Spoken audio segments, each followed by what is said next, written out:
Welcome everybody to this session. So myself and Andy are going live on this absolutely stonkingly hot day. It's 25, 26 odd degrees, and we're about to go through something that doesn't really fit with a hot weather time period, and that's the winter access plans from the NHS.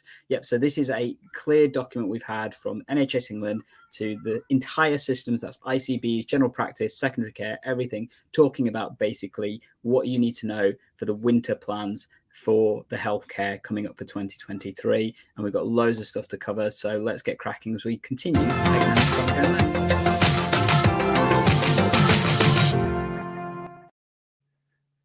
Good. You just cut yourself off a little bit there, Gandhi. I did. Maybe I think I pressed that just a microsecond too quick, and that's the benefit of going live and stuff. But hey ho. So welcome everybody. We've got this really interesting session as we go live for the first time on a Thursday evening, talking about the winter access plans for the NHS. This is a recently published document. It came out just about a week ago. I know Andy's going to show some interesting factoids about how to find these documents in a second. I know we've got a fair few people jumping in and joining us live, so thank you for transferring over from our Saturdays. Quick shout out there to Christina. Hi guys, good to see you on a Thursday evening, relaxing with a glass. Couldn't do that on a Saturday morning. And Andy, yeah, so if you didn't catch this in the pre-show, so Andy was showing us his lovely shorts and stuff. It's hot. So yeah, it's all systems go today, isn't it, Andy? So shall we get cracking with this document though? I know we've got some interesting stuff to share, so I'm just going to bring it up for you. Yeah. So document today is working together to deliver a resilient winter, systems, roles and responsibilities. So it's a document published by NHS England. It was published on the 27th of July, so a week or so ago, about 2 weeks ago. And important with these documents to get an understanding of kind of what it is, who it's directed at. So you're right, Gandhi, it's directed at the whole system.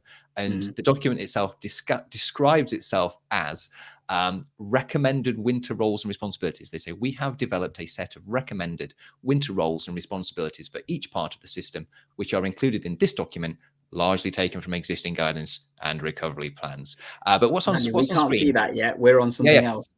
Yeah. Well, what's on screen, just in case people wonder, how to find these plans, you can go to england.nhs.uk/publication.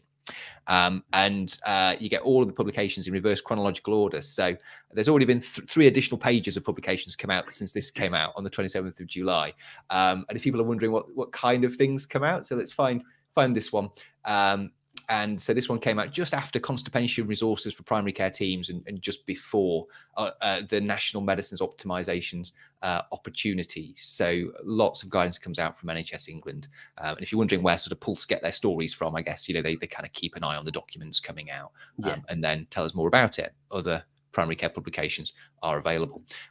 So we've had a look through, Gandhi. I guess I'll just say how it's structured. So go for it. So they've tried to be quite practical, and it's quite high level recommendations. So I guess it's not actually that practical. It's quite strategic, in its nature, and it is directed at these different levels of the NHS or different NHS structures. So they direct advice at or recommendations at integrated care boards, acute and specialist NHS trusts, primary care. So that's us, sat here, and probably a large part of our audience, children and young people services, community trusts and integrated care providers, ambulance trusts, mental health provider pathways, and local authorities and social care as well. So not traditionally part of the NHS, but interact a lot, particularly in terms of discharges from hospital into the community with people with additional care needs. So, so those are the areas it's directed at. And then they say there are 10 high impact interventions that they are talking about. So Gandhi and I we're trying to identify them within the document. there are 4 things that are numbered, and then there's an additional 7 things which might represent the 6 things that they say are present in that section. So they're asking largely acute hospital trusts to look at 1 to 4. So 1 to 4 is same day emergency care. We'll scroll down to it in a little while, but same day emergency care, looking at frailty and reducing variation in acute frailty service provision, inpatient flow and length of stay, and 4th one for acute trust, community bed productivity and flow. And then they talk about in the ICB section a focus on high impact interventions numbers 5 to 10. So that's 6 of them, but they list 7 things. And they list care transfer hubs, intermediate care demand and capacity, virtual wards, urgent community response, advanced clinical support, single point of access, and acute respiratory infection hubs. So that's what to expect as we go through. And I guess we'll be sort of focusing on how all of these might interact with primary care, I guess, Gandhi. So does that sound like a plan?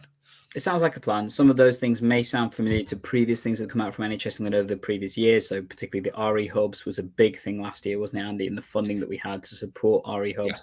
Whether that will be the case this year, probably not, let's be honest. But there's a direction towards that.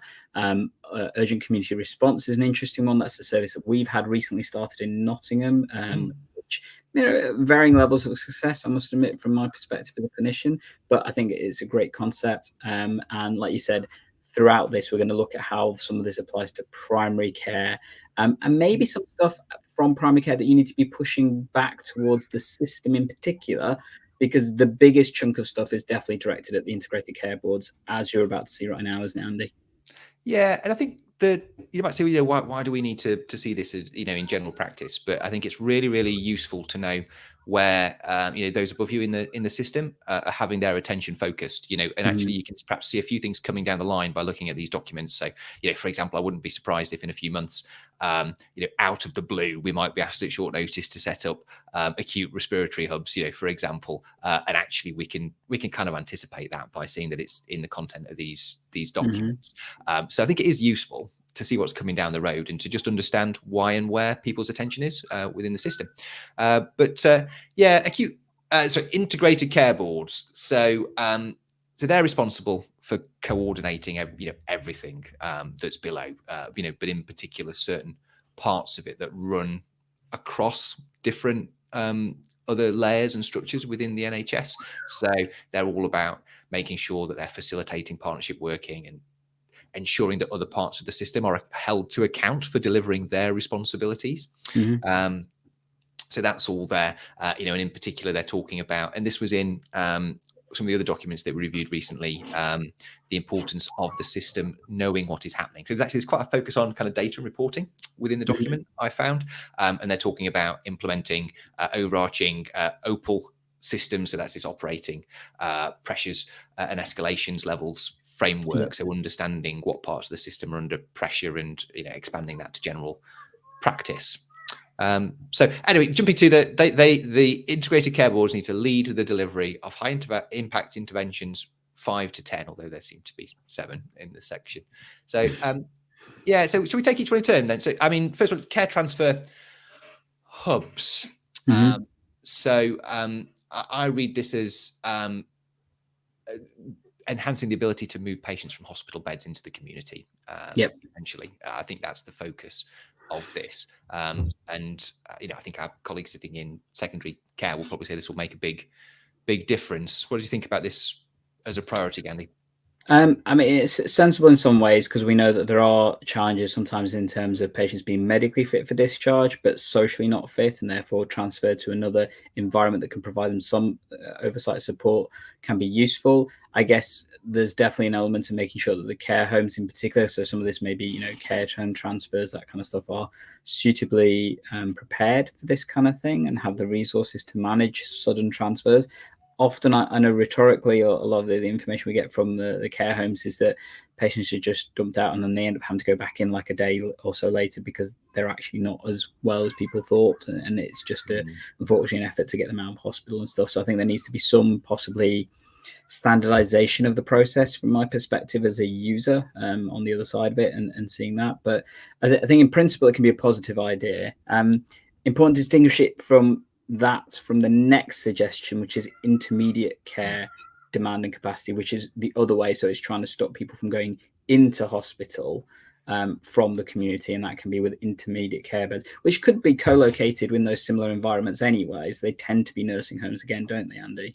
Yeah, and they have this concept within the document about kind of stepping up and stepping down, so that people might be stepped up, particularly when they talk about virtual wards, actually. But I think the same principle applies to intermediate care. People might be stepped up from primary care into intermediate care, to avoid an acute admission hospital further down the line, but equally they might be stepped down from secondary care from a hospital to an intermediate care area. Yeah, I mean, this happened a lot during COVID when they were trying to increase the flow through hospitals, and that did have the effect of having putting increased pressure on general practice, because we had people who were perhaps not as medically fit for discharge as might have been the case under normal circumstances. You know, a lot of them didn't feel like pure social support that they were receiving in the care homes, and did need some things doing medically, and that put a bit of care on the system. I mean, hopefully the system won't be under quite as much pressure as in COVID, so that won't happen so much, but that would be a concern I'd have, you know, in general practice, that the right people are cared for with the right people, and that they've got the right support around these units, and they're not going to be relying on general practice, which is already overstretched trying to do its day job. So those does give direction on the funding pots to use. So it talks about the Better Care Fund and Discharge Fund in particular to support some of that intermediary care stuff. And then the next one talks about information sharing agreements. And I know there's a big push towards looking at how information is shared, because often that can therefore lead to a more streamlined element of care if you do it right. If you do it wrong, it can be a bit clunky and obviously create more workload and stuff and things. But it's all about data. And they want the system wants to know what's happening. You know, just like we're used to GPAD in terms of GP access and demand. You know, the system wants awareness of where the patients are. You know, what the demand is, what the capacity is, and so forth. They were talking about for these. They referenced the Better Care Fund here, which I just had a quick look up, and that's an existing fund. I think it sort of recurs on a yearly basis, but I wasn't quite clear about that. It's £240 million across the whole country, which is not a huge amount of money compared to the overall NHS budget, but there we go. So they talk about ICBs coordinating the use of, or supporting, encouraging the use of virtual wards, and this is where they talk about this step up and step down capacity, and they particularly identify frailty, respiratory conditions, and heart failure as good candidates for virtual wards, which sounds very sensible to me. I think these are the sorts of patients that can become quite unwell quite quickly and require their care sort of stepped up. But equally, if you get the treatment right, that they can improve as well. So that sounds really, really sensible. I guess a lot of this is sensible. Is my reading of it, and I guess they're sensible strategic priorities. The devil is in the detail and how you actually do these things effectively, which is going to be really, really complicated at an operational level. So urgent community response. We do. I must admit, I've not used the service that's been rolled out in Nottingham a great deal myself, although my colleagues have used it. For people who might not be familiar, Gandhi, with the concept here, I think you've had a bit of contact with it. So it's designed, I guess, as a support service to try and look at preventing admissions. It's important to recognise that some places will have other existing kind of schemes already. So they may already have things like acute visiting services or other kind of things. But I know ours locally is designed at trying to help support the fact of trying to prevent an admission effectively is the way I've thought of it. So that could be either down to social reasons, if there's aspects of care that need doing, or obviously medical reasons if it's the capacity is just not there within the practice. I know for me that's often the time we're having to look on using it. We'd like to try and handle things obviously within practice, but there are some days where there's just not the capacity, or if I'm being honest, the afternoon visit request that is often a challenge, because you're obviously having a different level of coverage throughout the practice, and being able to leave and deal with a visit can be more challenging in those situations. I know a recent one I had was down to a patient that had both social and physical challenges in terms of their care, and actually what they needed was probably a really rapid OT assessment, as well as some elements of just checking that they're okay. The service went out, saw the patient, and actually it was a good opportunity and service that was provided. Different places will have different names potentially for these things. They're meant to be 8 till 8. I know there's some elements of combining this with frailty care in some areas as well. This was a big push from last year.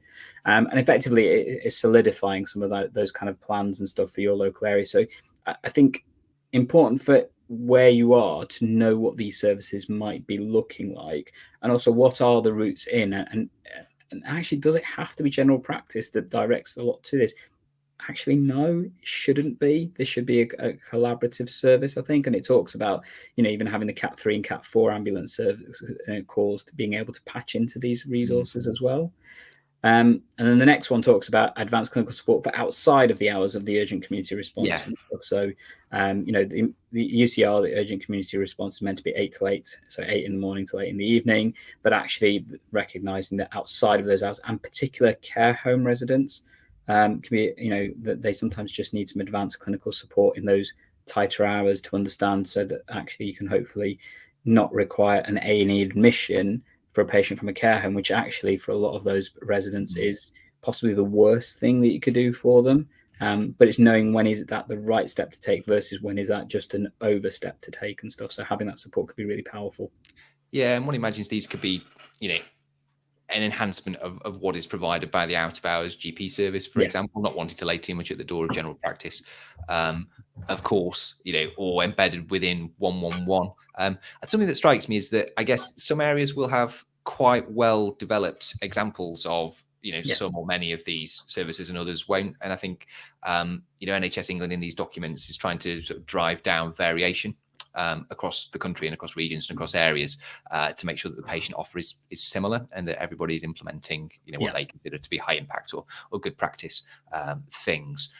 So they talk about a single point of access for the system, essentially standardization of urgent integrated care coordination, which will support the whole system management of patients into the right care setting with the right clinical team. So it feels like there's elements of the sort of care navigation that GP receptionists might be doing, but also there's some I kind of sense some of what 111 does as well.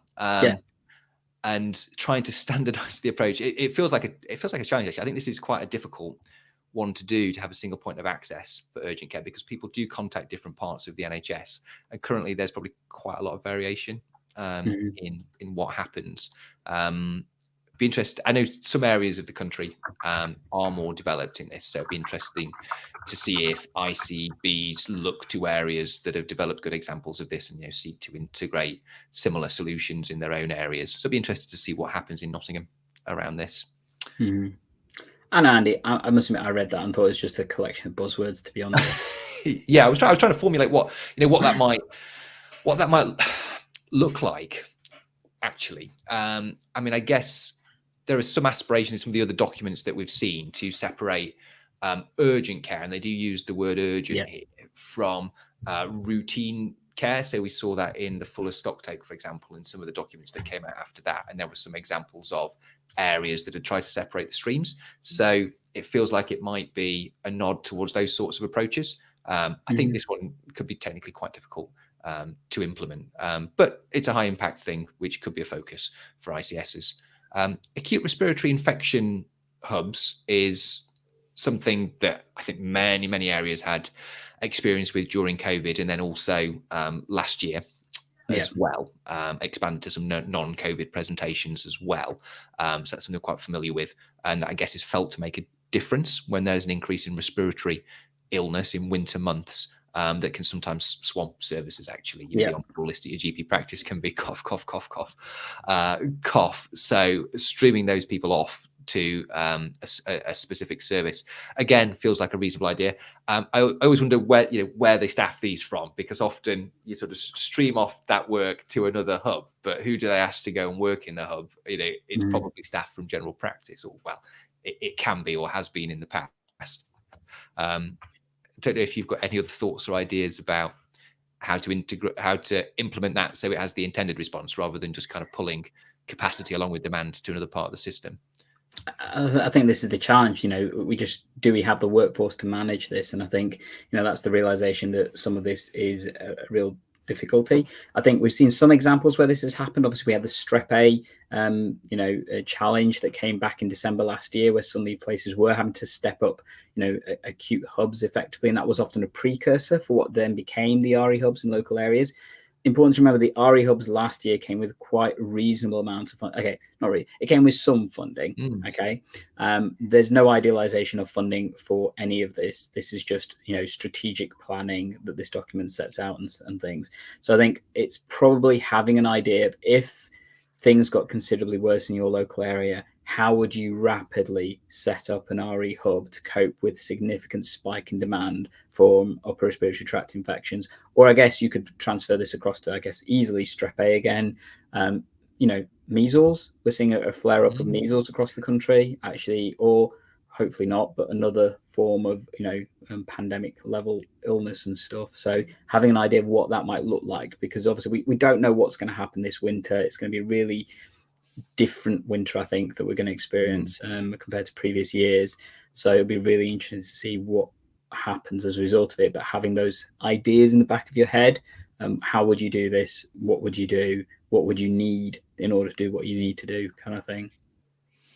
So it'd be interesting. Could do a whole episode on how to do that, and I suppose if the need arises, maybe we could. And what you will see in the later part on primary care's direction, actually, this is one of the only things that tracks across from what we're going to see, apart from this section that is pretty much duplicated in the primary care bit. But yeah. I guess a lot of what we've just talked about in terms of ICB responsibilities does touch across general practice. So specifically mentioned a few places is they talk about support for winter pressures, including New Year and Christmas period. We're going to come back to that, Andy. Okay, we're going to come back. Are we going to come to that later? Yeah, we're going to come. I've got a bit of a rhetoric one for that one. Fine. Let's come back to that one. But it does talk about increased support for self-directed care. Yeah, be careful what you plan to do on Christmas and New Year bank holidays. Is what I would say. So these are things picked from the primary care recovery plan, which we did an episode about, and I'm sure we'll link to somewhere. They talk about increased support for self-directed care and working with community pharmacy. So we've come across a lot of these things before, improving the online services that we provide and electronic consultations and practice websites, cloud-based telephony. This is always in every document. Which I'm sure it's very helpful. It just seems to have quite a strategic prominence in the documents, which confuses me a little bit. So there we go. And the National General Practice Improvement Program, which is something again which came out in the primary care recovery plan, which I think is something practices can sign up to, and I think have an assessment and follow a toolkit, which I'm sure will be helpful. And they talk about what we should be making easier. So make the online channels easier, enhance navigation and triage processes. This is all from the primary care recovery plan. Improve experience of access. Okay, primary care networks and practices will be doing pieces of work to look at that, and also to understand and manage demand and capacity better. So we've come across all of that before, essentially. And there's a separate section on general practice, which we'll have a look at in more detail in a minute. Anything to say before we just... I guess those areas that aren't general practice, we can spend a little less time on, but it's important that people are aware what's in those areas and how it might impact general practice, I guess. So I guess just to recognise throughout this document, there are loads of abbreviations. I mean, literally loads. Every single sentence seems to have an abbreviation with it. So we've got SDEC, same day emergency care.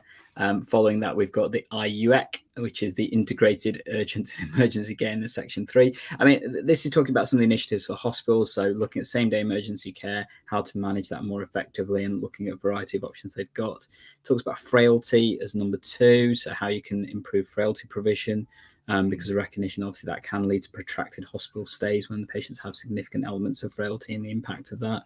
Flow for patients, and in particular, the big focus on reducing handover times from ambulances, as well as the documentation process of how things work between different parts of the system as well within hospitals and things, and wanting to know the data behind that. And again, we're going to see this time and time again. It talks about understanding the data and the information that's there.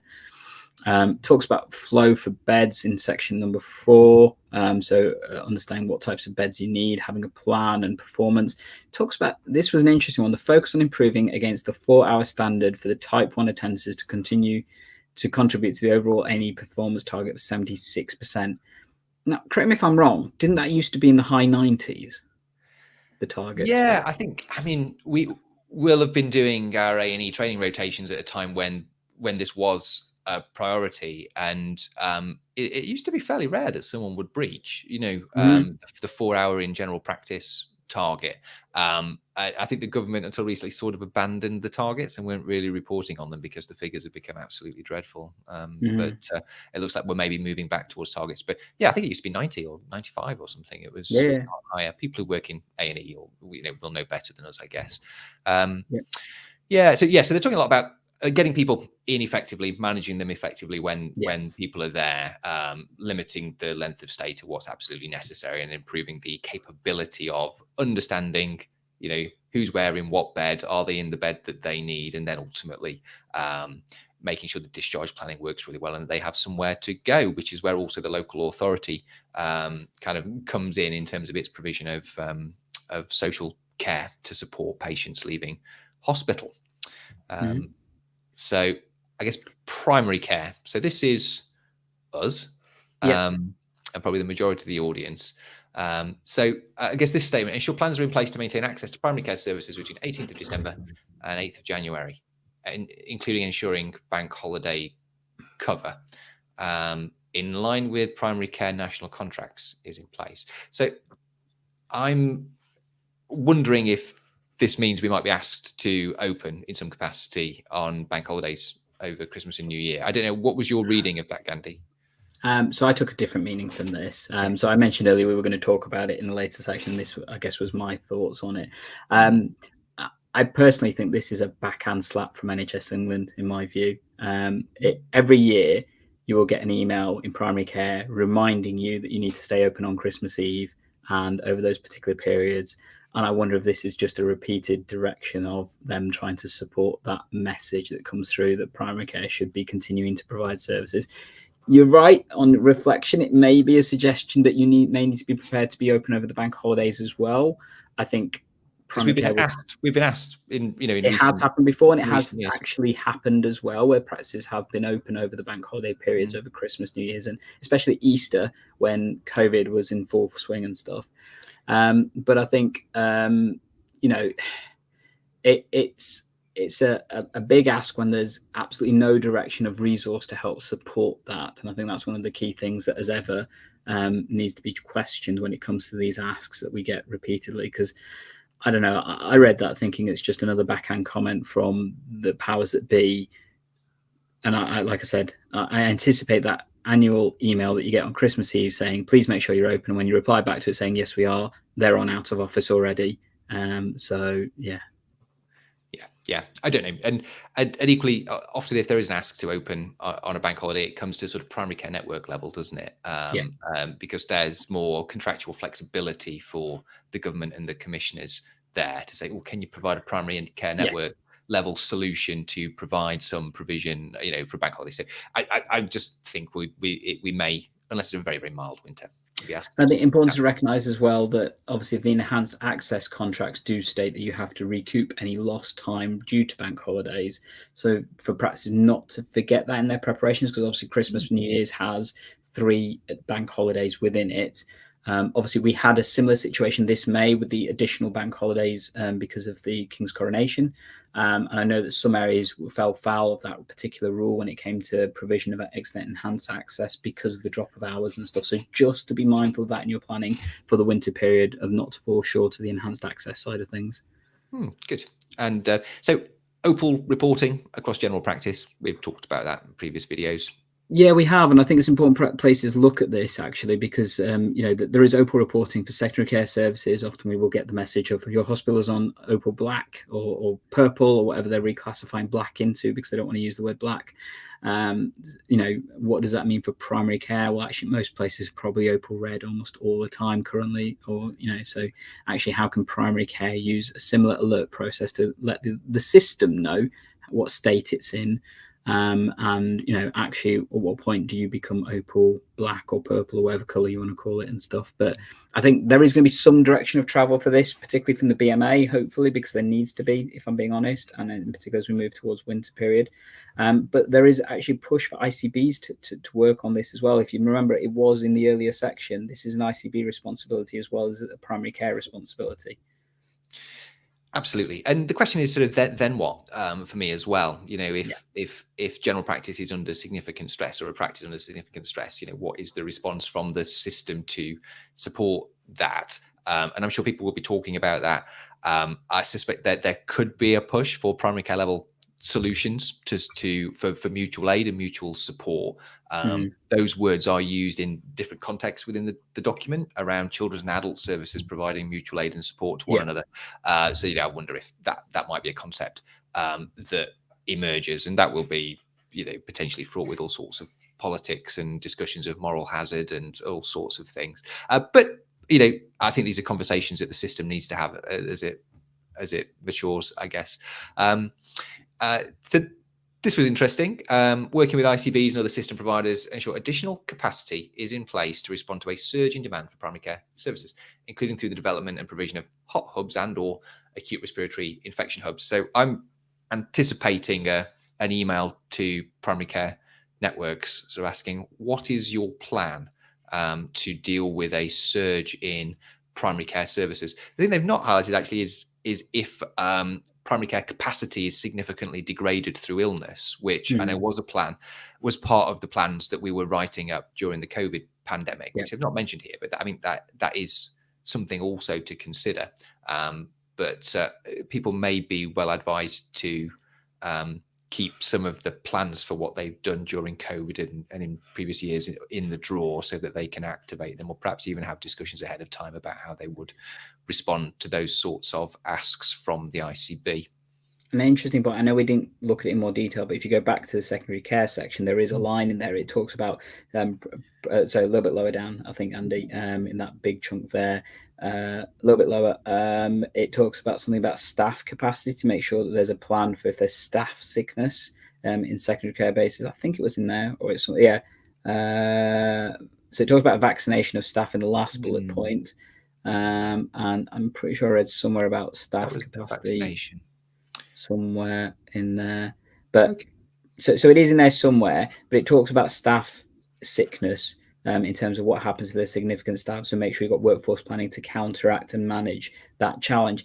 It doesn't mention that in the primary care section, which I think is a bit of an oversight, because I think we do need to be cognizant of the fact that actually primary care staffing can have a huge impact. We saw that again during COVID. I know, when was it? April 2022 was the year that really bit my practice, when everybody went off sick with COVID and I was the only person running the practice and stuff. And, that was the time I declared our practice Opal Black and got loads of calls from the ICB saying, what's your plan? What's your plan? And I was like, my plan is to basically try and keep the building open and deal with the acute stuff, because it's just me dealing with, the care for 10,000 patients. I'm basically dealing with emergencies only. Everything routine has gone out the window. And they're like, but you can't do that. And I said, well, you're going to come and help me? And they're like, no. Well, what do you want me to do then? But anyway, the key point is I think practices do need to have some sort of plan for what happens when staff sickness bites, and how does that link in with your OPA reporting, I think is probably the key thing.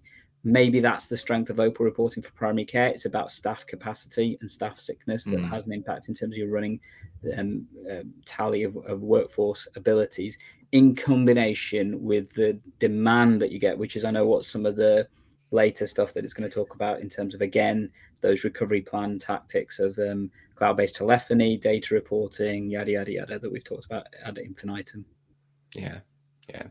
To talk about proactive identification of people with complex needs and long-term conditions. So, I mean, the most obvious thing is an effective vaccination program, which it may talk about vaccinations somewhere else, but that's the obvious thing. And I guess depending on the nature of the challenge and the groups that are vulnerable to it that might emerge throughout a difficult winter, you might need to be just a little bit dynamic in terms of what that eventually means. But people often have statements to that effect in these documents, which I think is worthwhile. So lead delivery actions from primary care recovery plan that will support winter pressures. So I think this is the bit that is sort of recreated from earlier in the document. Let's be honest, Andy, they've copy and pasted it. It's the same, yeah. They've copy and pasted it.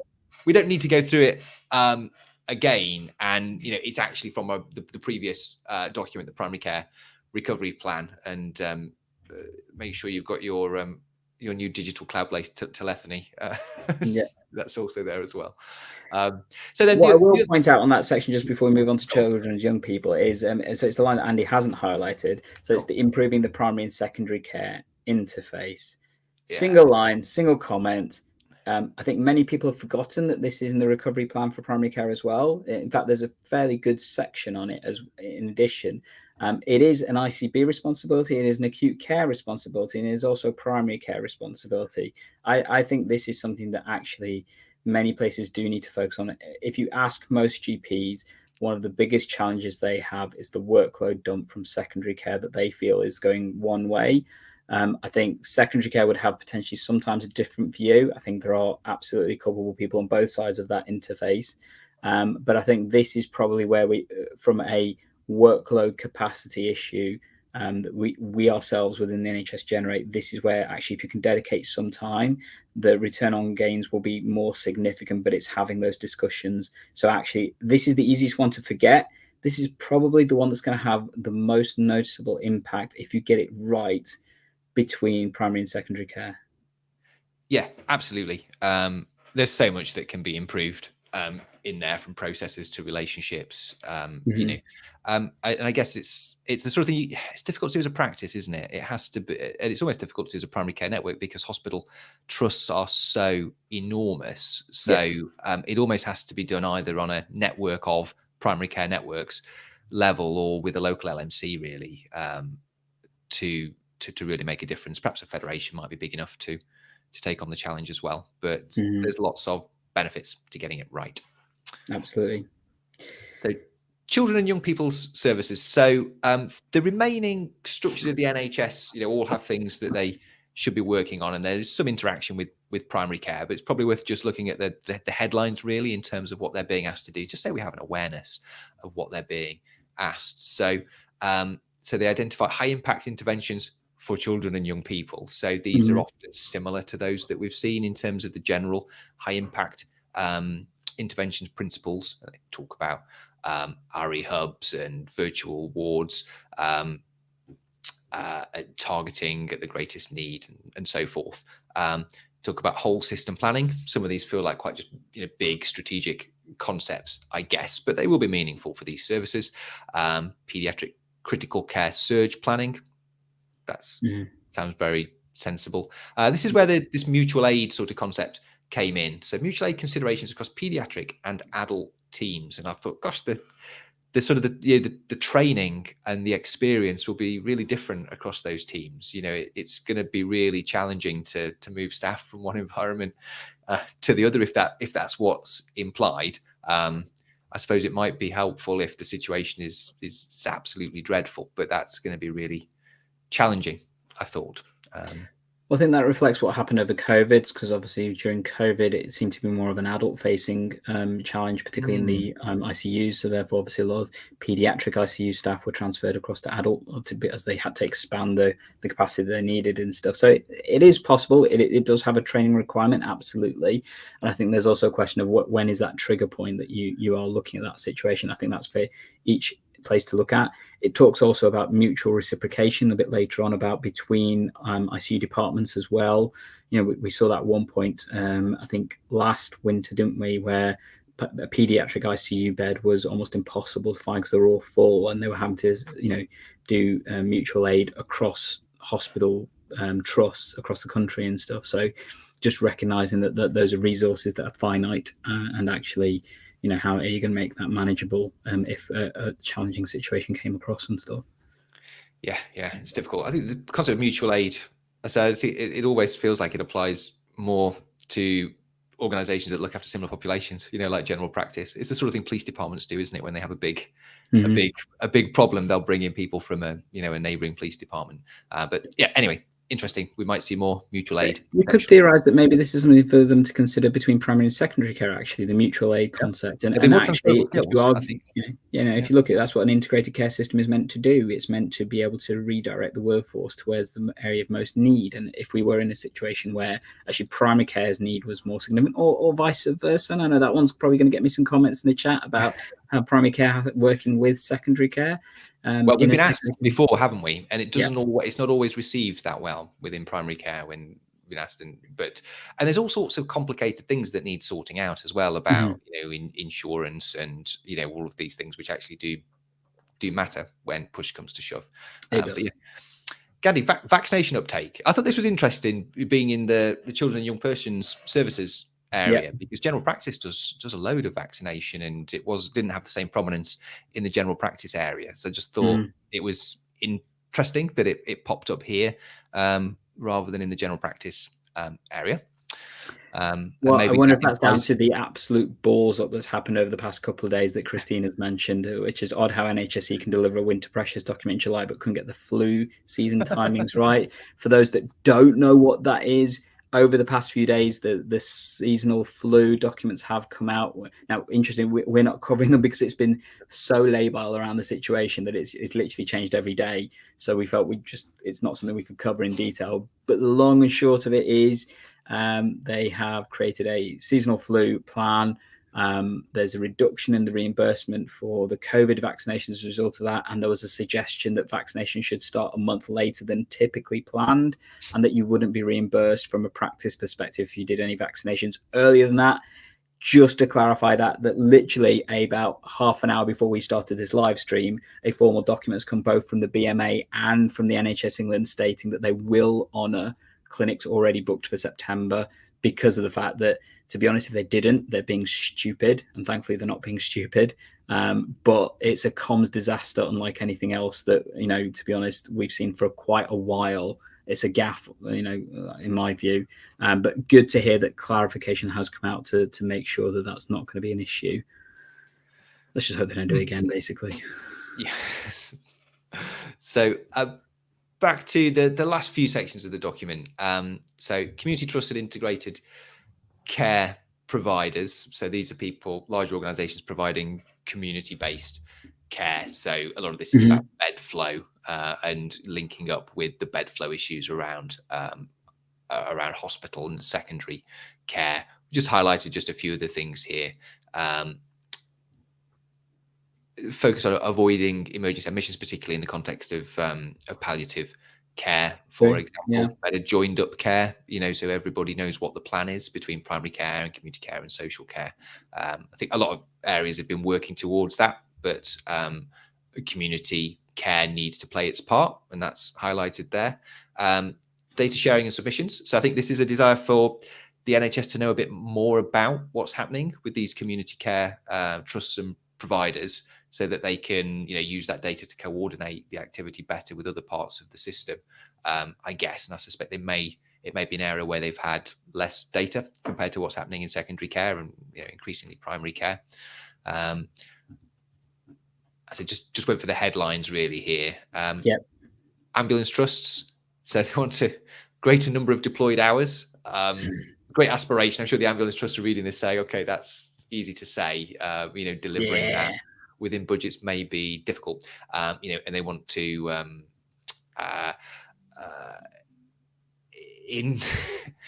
on, I was reading through. Increase the clinical assessment of calls for emergency operations centre to deliver navigation and validation of Cat 2 calls. So basically confirming whether it is a category 2 call or not, as well as increasing output to making them to Cat 3 and Cat 4, which are the lower priority calls and stuff. It then talks about electronic processes in place for the transfer patients who don't need a face-to-face response, more appropriate needs. So basically transferring people potentially to services like 111, that kind of stuff, because the urgency of what they're asking for isn't necessarily needed, etc. And then I do agree with the principle of being able to access the urgent community response directly from other parts of the system, like the paramedic teams and stuff, that actually, if this is, for example, a social issue, that doesn't need an ambulance often, actually just needs support going in. So direct response to that, because actually sometimes patients just go to the wrong place of the system, and they'll go to where their heart tells them, where their fingers tell them, that kind of stuff, and actually the system should be able to navigate patients to the most appropriate care that they need as a result of that. And access to primary care appointments for ambulance trusts and ambulance staff. Do you have any thoughts about that, Gandhi? I mean, increasingly, when we're on call, we're fielding queries and questions from ambulance staff, providing decision support and things. But it's arguable whether that's in role for us or not, or it should be provided within their own services. I think if they're asking for support in terms of management plans to how to action them, I think that is a reasonable question, because we have some of those resources to help. So, for example, if they've assessed in a patient and they feel that patient needs a particular type of treatment that needs facilitating, but actually it's not the ambulance crew's responsibility to facilitate that, that's not, apart from a transfer to hospital, then I agree with that. I think if they're contacting us to decide what to do with the patient, that's where I take exception, because actually that should be going up their own line management process, not transferring that responsibility and workload to primary care, because in that situation, the patient has accessed that point of service. And actually, it should be their judgment that they're using, because we're not with the patient. We can support them by giving them additional information if that's necessary. We can help facilitate a treatment plan if that is appropriate to keep them in the community. But we should not be making the decisions for those clinicians. And just like, would the hospital be wanting us to make a decision on a patient that they're looking after in the hospital? No.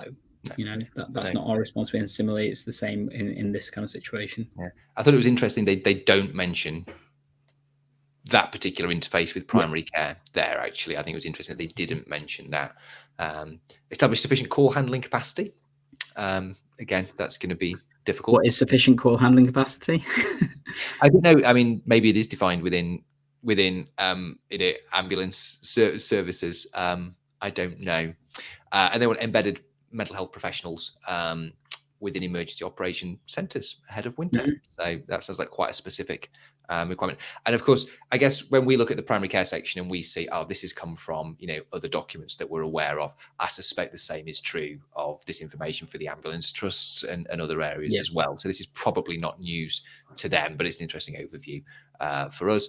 They talk about mental health provider pathways, and they redirect to interventions 3, 4, and 9, although they weren't numbered earlier. So we're not quite, I can't quite trust that back. I think they do mention them as we go through. So they talk about assessment in crisis and ensuring individuals know how to access mental health services and that they have access in a timely manner to crisis interventions as an alternative to going to the emergency department. So this is an interesting one. I think this is something that should be looked at, because actually often when patients are in mental health crisis, the default action is to get them to A&E because it's a place of safety. Having said that, A&E is often not the best place for these patients because of the complexity, the busyness, the medical focus that it has and that kind of stuff. It's there because A&E is the only service that's 24/7 staffed in a capacity that allows them to have people on hand to deal with the patient in significant distress. The question I would put is, should the systems be looking at separate locations focused on mental health to have that capacity? And could that be based at, for example, the mental health units themselves? Possibly. But do we need to redirect that concept of a place of safety always being A&E? Actually, that may have a significant impact on the services that are running and stuff. So I don't know. That's what I would be thinking about. But interesting question. I would say, often the mental health crisis is occurring at the same time as a physical health need, like in the example of an overdose, for example, or self-harm. It's maybe difficult to separate them always. I don't know. It's interesting to look at, though. And I think this is an argument for bolstering, crisis support services as well.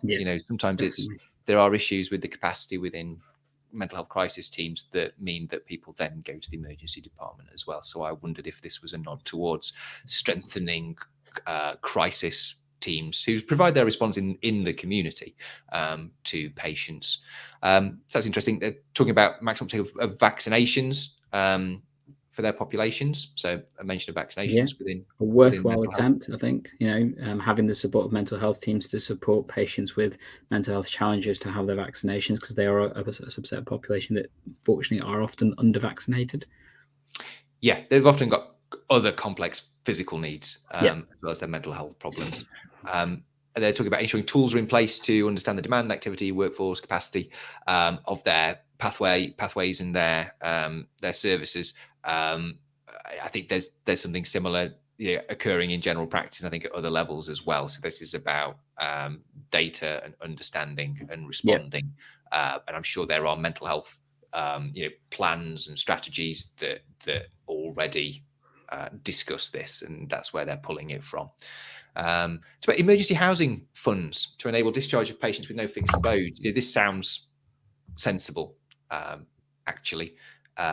I imagine, I don't know, I've not worked within mental health wards for a long time, but I imagine there are people who may be suitable for discharge, but just have nowhere to go and are vulnerable, and actually they will be taking up an expensive mental health bed. So it sounds like they're looking at supporting with those issues, which sounds really, really sensible. And then they're also talking about, flow through beds in mental health inpatient settings, sort of into and out of the system, which sounds really sensible as well. And then also raise the profile of mental health helplines to support people in crisis and other times, which again sounds really, really sensible, I guess. Just thinking that the last section is local authorities and social care, and I read this as being the other side of sort of bed planning and discharge to a certain degree, and then also supporting people within the community to remain well and participating in other areas of surge planning. But I don't know if you took anything else particularly from this section, Gandhi. And it's very much focused on the social aspects of things. It talks about data sharing agreements, as, again, just to support some of that in the Better Care Fund that we talked about earlier from the systems perspective. Talks about looking at discharge planning as well and support of that. And then just basically involvement in the various different stages of planning for patients' journeys and that kind of thing.